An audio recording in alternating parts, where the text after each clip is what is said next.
ক্ষমতায় আসার পর এক ধাক্কায় মমতা বন্দ্যোপাধ্যায়ের সরকারের ওবিসি নীতি বাতিল করেছেন মুখ্যমন্ত্রী।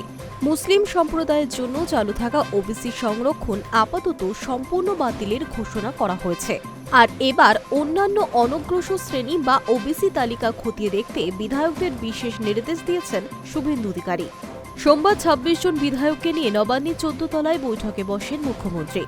শিলিগুড়ি, পুরুলিয়া, বর্ধমান, উত্তর ২৪ পরগনা সহ একাধিক জেলার বিধায়কদের ডাকা হয়েছিল নবান্নে। সেখানেই ওবিসি তালিকার পুনর্বিবেচনা নিয়ে আলোচনা হয়েছে।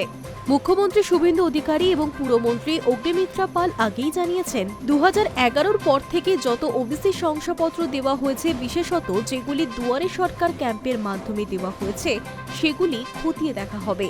সেই ব্যাপারে নির্দেশ দিয়েছেন মুখ্যমন্ত্রী।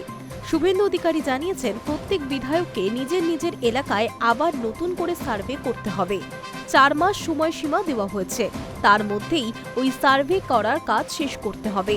সেই সার্ভে করে কে কোন জাতি উপজাতিভুক্ত সেই তালিকা তৈরি করতে হবে। শুভেন্দু অধিকারী মুখ্যমন্ত্রী হওয়ার পরই রাজ্যে ওবিসি সংরক্ষণ নিয়ে বড় সিদ্ধান্ত নেওয়া হয়েছে। ওবিসি সংরক্ষণ ১৭% থেকে কমিয়ে ৭% করার সিদ্ধান্ত নেওয়া হয়েছে রাজ্য মন্ত্রিসভার বৈঠকে। বাতিল হয়েছে মমতার আমলের ওবিসি সংরক্ষণ নীতি।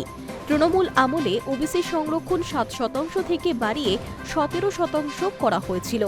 বহু মুসলিম গোষ্ঠীর নাম ওবিসি সংরক্ষণ তালিকায় ঢোকানো হয়। তা নিয়ে মামলা গড়ায় কলকাতা হাইকোর্ট থেকে সুপ্রিম কোর্ট পর্যন্ত। হাইকোর্ট ২০১০ সালের পর জারি করা সমস্ত ওবিসি শংসাপত্র বাতিলের নির্দেশ দিয়েছিল। Hi news network.